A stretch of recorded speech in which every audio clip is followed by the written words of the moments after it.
आज सुबह आपका दरबार आज सुबह जाकर पूर्ण हुआ, आप सोते कब हैं? 2-3 घंटा जब समय मिलता है। आज 5:30 बजे गए सुबह। हाँ। 6:30 ऊपर पहुंच पाए, मिलते 6:30 पहुंच पाए, जहाँ छोटा सा स्थान बना है।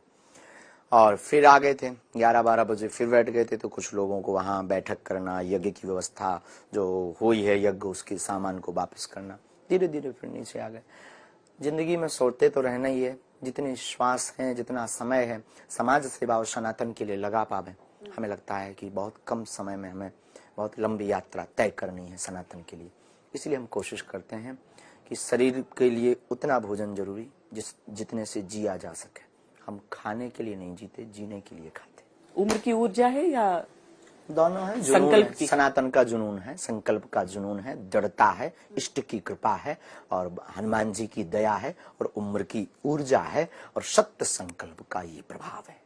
सभी श्रद्धालु आपकी प्रतीक्षा कर रहे हैं, लेकिन कुछ मुद्दों पर मैं आपसे जरूर पूछना चाहती हूँ।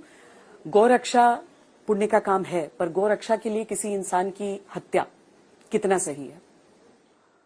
देखो, हमारा सनातन धर्म हिंसा की बात ही नहीं करता। अहिंसा परमो धर्म।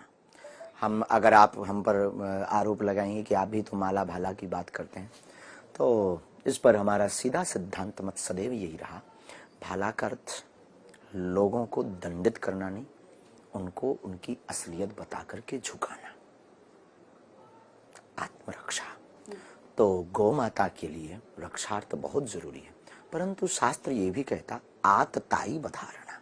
हम नहीं कहते, शास्त्र तो कहता है आतताई बधारणा।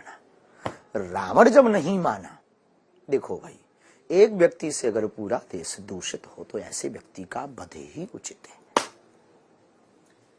एक और नया विवाद आज हुआ था जब कुछ बच्चों को हटा दिया गया था, मदरसों से निकाल दिया गया था क्योंकि उन्होंने दाढ़ी हटा ली थी अपनी।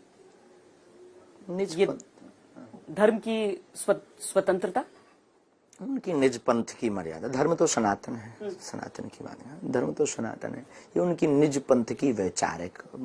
पर आप मतलब वो अगर अपना धर्म वो कहते हैं तो फिर उनको स्वीकारने में क्या गलती है?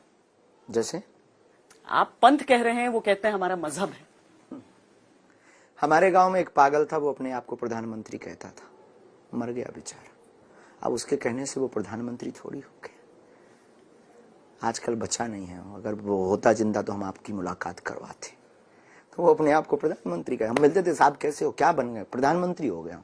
अब आप क्या कहोगे ऐसे लोगों को? भारत विश्व, खैर उसको मेंटल हॉस्पिटल भी ले गए थे, ठीक नहीं हुआ। लोग मान जाएंगे आपकी बात, आपके अनुसार जो अलग पंथ के हैं? उनके मानने से कोई फर्क पड़े? हिंदू राष्ट्र की बात आप करते हैं। लगभग जो सच्चा सनातनी और सच्चा हिंदू व्यक्ति है और सच्चा हिंदुस्तान का व्यक्ति है, चाहे वो कोई भी मुसलमान हो, वो हमारे साथ है। ये एक सामाजिक आंदोलन होगा या राजनीतिक? क्योंकि जब तक राजनीति नहीं मानती है, स्वीकार नहीं करती है, राष्ट्र हितैषी और सामाजिक समरसता हितैषी आंदोलन। इसके लिए भी आपको राजनेताओं का साथ नहीं चाहिए? बिल्कुल भी नहीं, क्या आवश्यकता है? आप साथ देंगे राजनेताओं का? बहुत सारे लोग बोलते हैं कि हम उनके साथ आशीर्वाद देते हैं, आपको भी दे रहे हैं, आपका भी मंगल हो, आपकी टीम को भी दे रहे हैं, जो आता है उसको आशीर्वाद देते हैं। हम तो घोषणा भी कर चुके हैं, हमारे पास राजनीतिक सपोर्ट के उद्देश्य से आना भी मत, आशीर्वाद की भावना थी। ये इस आयोजन के अंतिम दिन में हमने कहा भी है, हमारा ऐसा कोई भाव नहीं, हम क्यों साथ देंगे, बालाजी सबका साथ देंगे ना। हम कौन होते हैं? हम एक भारत के सिर्फ नागरिक हैं, हम कोई पॉलिटिक्स नहीं है, हम कोई विचारधारा नहीं है, हम कोई बहुत बड़ी टीम नहीं है, हम कोई बहुत बड़ा संघ नहीं है, हम कोई बहुत बड़ी लॉबी नहीं है, हम एक भारतीय नागरिक हैं, आम नागरिक। 26 साल की उम्र में एक बहुत बड़ी जिम्मेदारी नहीं उठा ली है आपने? ध्रुव जी और प्रहलाद जी ने तो 5 वर्ष की अवस्था में जिम्मेवारी उठाई थी। हमारी अवस्था तो 20 साल अभी भी उनसे ज्यादा है। हमें लगता है हम लेट हो गए, ये काम हमको 18 साल में शुरू कर देना चाहिए था, और आप भी लेट पहुंचे। इस बात पर चर्चा करने के लिए लगभग, क्योंकि आपको कम इस देश को शायद 1947 में ये बात कर लेनी चाहिए थी, तो हमें जरूरत न पड़ती। इस देश को 1947 में हिंदू राष्ट्र घोषित कर देना चाहिए था, ताकि ये विवाद, ये बार बार हमारे ऊपर आरोप प्रत्यारोप और बार बार हमको फंसाना और बार बार हमको घेरे में घेर करके हमको नीचा दिखाने की कोशिश ना की जाती। इस बात को 1947 में घोषित कर देना चाहिए था भारत को हिंदू राष्ट्र, जब भारत के टुकड़े टुकड़े, अटक से कटक तक के भारत के टुकड़े टुकड़े हो रहे थे, जब अखंड भारत कट रहा था, तभी हिंदुस्तान ही हिंदू राष्ट्र नहीं कहलाएगा तो कौन कहलाएगा। हमें लगता कि तुम लेट हो बहन और हम लेट हैं, और भारत का एक एक हिंदू व्यक्ति लेट हो रहा है और दिन पे दिन लेट हो रहा है, जो हिंदू राष्ट्र के लिए समर्थन नहीं कर रहा है। हमें तो नहीं लगता कि हम जल्दबाजी हैं, हमें यह लगता कि हम बहुत लेट हो गए।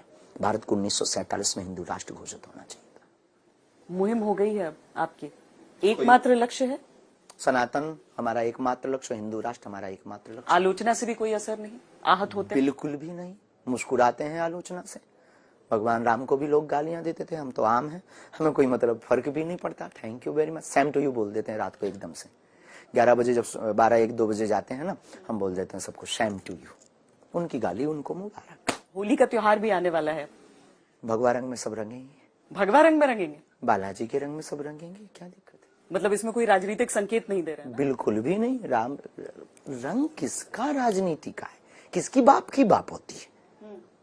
चंद्रमा हमारा भी और उनका भी, किसी की बाप की बाप होती है थोड़ी है चांद।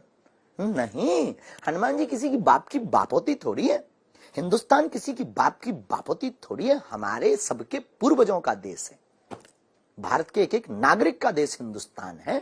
तो हम भगवान राम रंग में अगर कोई रंग रहा तो क्या दिक्कत है, हनुमान जी के रंग में कोई रंग रहा तो किसको क्या दिक्कत है। अगर किसी को दिक्कत है तो वो अपने आप को काले रंग में रंग ले, उससे हमें क्या दिक्कत। बहुत बहुत धन्यवाद हमसे बातचीत करने के लिए।